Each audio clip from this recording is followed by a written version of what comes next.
Assalamualaikum warahmatullahi wabarakatuh. Alhamdulillah, wassalatu wassalamu ala rasulillah. Allahumma sholli ala Muhammad wa ala ali Muhammad.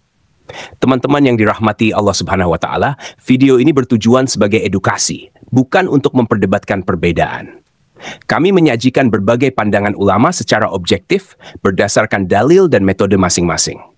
Mari berpikir terbuka, bijaksana, dan saling menghormati perbedaan. Kita dengarkan penjelasan halal bil halal, simak sampai selesai. فَبِأَيِّ آلَاءِ رَبِّكُمَا تُكَذِّبَانِ. Murnian ikuti sunnah Nabi ini penting sekali. Allahu a'lam. Jadi tradisi khusus minta maaf, termasuk pada saat Idul Fitri pun tidak ada sebenarnya maaf lahir batin itu. Yang ada adalah para sahabat saling mengucapkan taqabbalallahu minna wa minkum.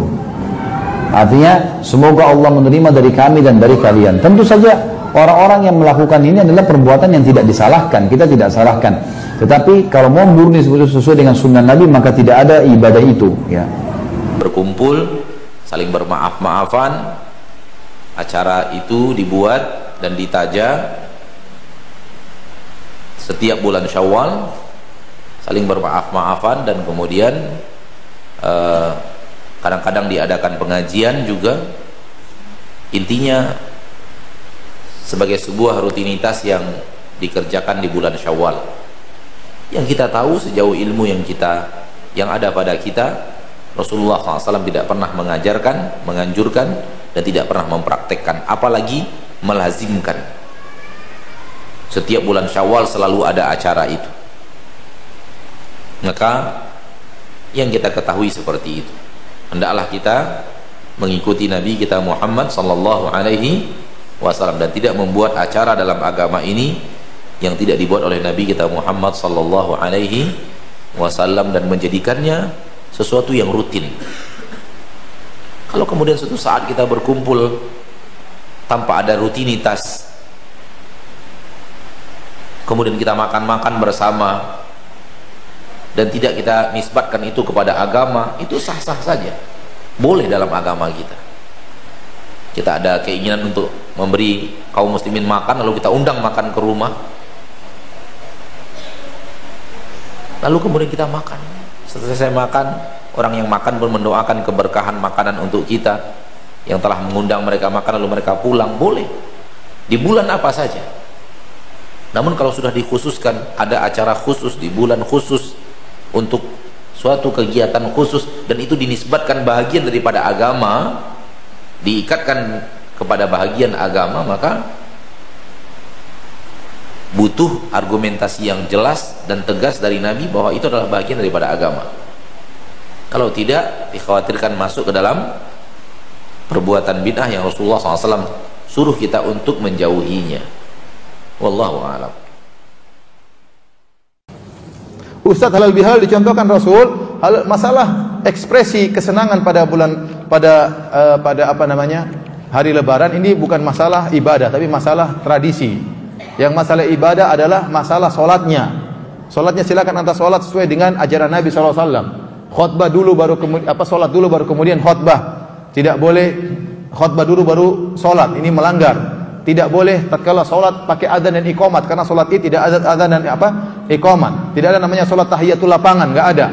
Ya, ini semua ikut contoh Nabi SAW. Tapi kalau ekspresi tentang kesenangan pada hari tersebut boleh. Contohnya, ini saya sudah jelaskan perkataan Imam Son'ani, ya. Jadi boleh bersenang-senang pada hari Lebaran. Waktu hari Lebaran, ya, orang-orang Habasyah bermain-main di masjid sampai Rasulullah SAW panggil Aisyah, mau nonton enggak? Sampai Aisyah nonton. Mereka bermain-main apa di masjid. Maksud saya, seandainya hari Lebaran ada lomba manjat pinang, itu nggak jadi masalah. Bersenang-senang hari tersebut. Tapi kesenangan orang Islam beda dengan umat-umat yang lain. Kalau kesenangan orang Islam dibuka dengan sholat, waktunya sholat, dibuka dengan ibadah luar biasa, dibuka dengan takbir Allahu Akbar, Allahu Akbar. Beda dengan umat-umat lain. Umat lain namanya hari raya mereka, senang-senang mereka murni duniawi. Nah, tapi bersenang-senang boleh, halal bihalal boleh. Ya, dan ini dilakukan di Arab Saudi juga. Seperti kita Jamiah Islamiyah, hari kedua baru kita kumpul, semua mahasiswa dikumpulkan. Terkadang mungkin hari ketiga, hari kedua dikumpulkan makan-makan dari universitas. Karena hari pertama mungkin sibuk sama keluarga macam-macam, hari kedua kumpul mahasiswa semua makan-makan. Sampai kemarin setelah seminggu kalau tidak salah ada acara kumpul-kumpul. Namun namanya bukan halal bihalal ya. Karena halal bihalal itu secara bahasa aneh maknanya. Halal karena halal. Maksudnya gimana? Ya. Tapi namanya kita kumpul-kumpul setelah apa? Setelah Id. Ini istilah orang Indonesia saja, halal bihalal. Dalam Arab tidak ada istilah lain. Tapi pelaksanaannya boleh-boleh saja. Nggak jadi masalah. Yang penting dijauhkan dari hal yang haram. Jangan sampai halal bihalal kemudian ikhtilat, putar lagu dangdut. Ya. Nah, ini tidak boleh kalau sudah seperti itu. Saya dulu pernah menghadiri acara halal bihalal di satu tempat waktu saya masih dahulu belum ngaji. Ya, ada musiknya, kemudian ada kasidahnya sambil musik-musik mungkin biduan wanita dan macam-macam. Ini tidak boleh kalau seperti ini. Tapi kalau kumpul-kumpul, kemudian mungkin acara makan, apalagi diselingi pengajian, enggak, boleh-boleh saja. Ini ekspresi kesenangan, boleh ya. Dengan cara apa saja selama tidak melanggar syariat. Satu, apa dalilnya halal bihalal? Baik, apakah tidak bid'ah? Pertama, bid'ah itu apa? Itu dulu. Kalau sudah mengerti bid'ah, baru kita paham berarti selain itu bukan bid'ah. Jelas ya? Baik, bid'ah itu segala yang dinilai sebagai ibadah. Saya ulang, segala yang dinilai sebagai ibadah yang tidak ada dalil dan atau contohnya dalam agama. Segala yang dinilai sebagai ibadah yang tidak ada dalil dan atau contohnya dalam agama. Jadi kalau itu bukan terkait perkara ibadah langsung, maka kalaupun itu ada, itu bukan disebut sebagai bagian dari bid'ah. Paham? Baik, saya mau contohkan misalnya, mohon izin, mohon maaf, kita lihat pelan-pelan. Kalau saya makan ibadah bukan? Saya minum ibadah bukan? Rapat ibadah bukan? Ibadah. Baik, ibadah yang jenis apa? Kalau ibadah itu diatur dengan ketentuan, maka masuk pada mahdoh. Ada yang ghair mahdoh. Nah, ibadah yang mahdoh masuk dalam ranah ibadah, itu yang disebut dengan konteks ibadah. Itu nggak boleh kita ada-adakan. Salat itu ibadah, ada ketentuannya. Subuh 2 rakaat, kemudian Bapak Ibu kreatif jadikan 4 rakaat, itu bid'ah namanya. Jelas ya? Tapi kalau rapat itu bukan dari bagian ibadah mahdoh. Anda nggak rapat, Anda tidak dosa. Mau rapat silahkan. Ya, kalau untuk kebaikan ada pahalanya. Kalau Anda tidak kerjakan pun Anda tidak dosa. Olahraga itu bagian dari ibadah mahdoh, bukan bagian. Kalau Anda olahraga silahkan, tidak juga tidak berdosa. Maka itu dalam konteks kehidupan dunia. Segala hal yang terkait dalam konteks kehidupan dunia, maka hukumnya ibahah, boleh dilakukan sepanjang tidak ada dalil yang memerintahkan atau melarang. Nah, sekarang yang ibadah pun itu dibagi 4 bagian. 1, ada dalil, ada contoh. Kalau yang ada dalil, ada contoh, itu bukan bid'ah. Semacam sholat, dalil ada, contoh ada. Kedua, ada dalil, contoh sementara. Izin seperti kunut, dalil ada, contohnya sementara. Setelah itu ada pendapat Nabi tidak mengerjakan lagi, ada pendapat Nabi mengerjakannya, tapi tidak pernah Nabi melarangnya. Ini bukan bid'ah. Jadi kalau ada orang kunut, itu bukan bid'ah. Yang kunut benar, yang tidak kunut pun benar, karena Nabi pernah praktekkan keduanya. Yang salah, yang tidak sholat subuh. Baik. Yang ketiga, awas hati-hati. Ada dalil, tidak ada contoh sama sekali. Awas hati-hati. Ada dalilnya, tidak ada contohnya sama sekali. Baik, saya mau tanya pada Bapak dan Ibu sekalian. Mohon maaf ya, mohon maaf. Kalau Bapak Ibu ingin zakat, pakai apa zakatnya? Halo? Uang, beras, Masya Allah. Tolong tunjukkan pada saya, Nabi pernah zakat pakai beras. Tunjukkan. Silahkan cari hadis Nabi zakat pakai beras. Saya yakin sampai kiamat kurang 2 hari nggak akan ditemukan. Sehari lagi untuk sadar kita ngapain mencari, karena Nabi nggak pernah zakat pakai beras. Zakatnya Nabi pakai gandum, pakai kurma. Ya, lihat gandum kurma. Contohnya gandum kurma. Ini nggak ada dalilnya zakat pakai beras. Lantas apakah orang kalau zakat pakai beras itu salah? Tidak. Kata Muawiyah, beras dengan zakat ini masuk pada kategori irtun, makanan pokok. Karena makanan pokok zaman Nabi itu adalah gandum dan kurma sampai sekarang, maka boleh kemudian zakatnya menggunakan gandum dan kurma. Sedangkan makanan pokok Bapak Ibu sekalian, apa makanan pokoknya? Oh, kalau saya nasi. Beras itu makanan pokok bagi hewan bertembolok, ya. Ayam itu beras, ya. Bebek itu beras. Baik, kalau saya nasi. Baik, nasi asalnya dari beras, maka dari situ dimasak boleh diberikan. Lihat, tapi dalilnya ada enggak? Tidak ada. Contohnya ada? Tidak ada. Tapi boleh, boleh. Itu namanya kias dalam urusan ibadah. Sekarang halal bihalal masuk kemana? Ini poinnya.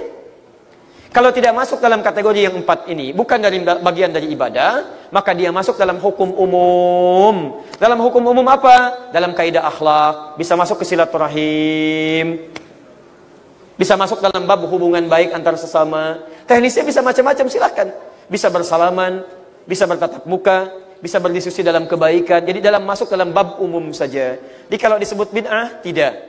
Kenapa tidak? Karena bukan masuk dalam ranah ibadah mahdhah. Satu itu. Yang kedua, dia tidak dilarang oleh Nabi SAW. Yang ketiga, dia masuk dalam konteks ibadah dalam hal yang sifatnya umum, dalam hubungan silaturahim. Tapi yang jadi masalah sebetulnya bukan halal bihalalnya. Yang jadi masalah, mohon izin ya, mohon maaf, bukan masalah hukum. Yang jadi masalah adalah kebanyakan orang halal bihalal tidak paham dengan esensi halal bihalal itu. Saya mau tanya pada Bapak Ibu sekalian, apa artinya halal bihalal? Halal bihalal itu kan bukan kumpul makan-makan. Orang pahamnya halal bihalal kumpul, makan, diskusi, selesai. Bukan. Halal bihalal itu halal. Dari kata al-hillu. Hillu itu apa artinya? Kalau di Arab ada benang kusut misal, kemudian akan diurai supaya tidak kusut lagi. Setelah selesai, maka orang Arab akan mengatakan hillul ahbal. Benang sudah diurai. Kalau sudah terurai, jadi lurus lagi, maka dia akan berkata halalun, sudah tidak ada masalah. Nah, kalau Anda punya persoalan dalam kehidupan, kemudian itu diurai pelan-pelan, kemudian hilang masalahnya, maka disebut dengan hilul mushkilah. Masalah sudah selesai. Kalau masalah sudah tuntas, maka sifatnya disebut dengan halal. Karena itu kenapa makanan disebut dengan makanan halal? Karena tidak ada masalah di dalamnya. Kenapa hubungan suami istri halal? Karena tidak ada persoalan di dalamnya. Begitu Anda menempuh hubungan yang tidak tepat, maka ada persoalan di dalamnya seperti benang kusut tadi. Anda makan makanan yang haram, ada persoalan kusut di dalamnya. Membuat Anda pusing, banyak pikiran, banyak dihantui hal-hal dan sebagainya. Maka ini yang disebut dengan halal. Kalau ingin dipertemukan halal dengan halal, maka ditambah bi sebagai alat perekat. Harful ilsaq, huruf yang melekatkan satu dengan yang lainnya. Kalau disatukan jadi kalimat halal, bi halal, satu halal, kemudian direkatkan dengan halal lagi, ini artinya Anda membuat satu momentum untuk mengentaskan, meluruskan, mengurai segala jenis persoalan yang mungkin muncul antara satu momentum dengan golongan yang lainnya. Anda punya masalah A, punya masalah dengan B, begitu bertemu, bagaimana masalah ini bisa runtut kembali, hilang, terurai. Ada persoalan di kantor, hilang. Persoalan di rumah, hilang. Persoalan pertemanan, hilang. Makanya orang-orang yang praktekkan halal bihalal, begitu dia datang dengan pulang, itu akan beda. Datang mungkin masih ada sekat. Datang mungkin ada persoalan. Kadang-kadang senyum sulit. Tapi begitu dipertemukan, konteksnya disebut halal bihalal, maka masalah itu semua terurai. Pulang, senyum dengan gembira. Pulang, tenang perasaan. Pulang, lapang di bawah. Itu yang disebut dengan halal bihalal. Paham sampai sini? Nah, konteks seperti ini masuk dalam ranah silaturahim. Jadi begitu bertemu, kasih sayang itu muncul. Ulama kita mengistilahkan dengan kalimat halal bihalal. Paham sampai sini? Baik. Di antara hadis nabinya, di At-Tirmidzi disebutkan, "Ma min muslimaini yaltaqiyani fayatasafahani illa ghufira lahum qabla an yatafarraqa." Tidaklah dua orang muslim bertemu, kemudian saling bersalaman, kecuali sebelum keduanya berpisah, dosa-dosa yang ada di antara keduanya itu akan digugurkan. Ibu punya persoalan dengan teman yang lain. Ya, ketemu susah.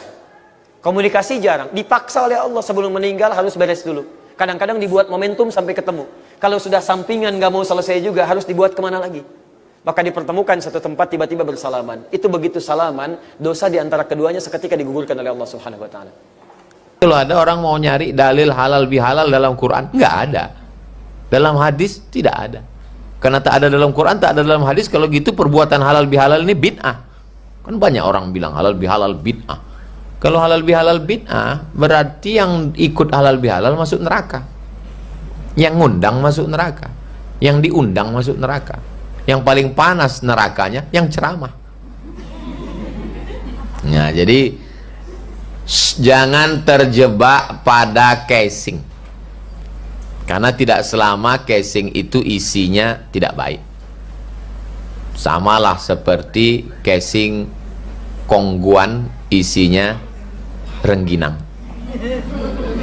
Samalah seperti bapak-bapak nanya sama istrinya, mana gula kita itu bang di toples garam. Kenapa kau letakkan gula di tempat garam? Sama lah macam abang di handphone tuh nama laki-laki, rupanya isinya perempuan gitu. Jangan terjebak pada casing. Casingnya halal bihalal, isinya apa? Isi halal bihalal itu isinya adalah silaturahim. Teman-teman yang dirahmati Allah Subhanahu wa Ta'ala, itu ya pandangan para ustadz tentang tradisi halal bil halal. Demikian video yang kita dapat bagikan kali ini. Semoga bisa memberikan pencerahan bagi kita semua.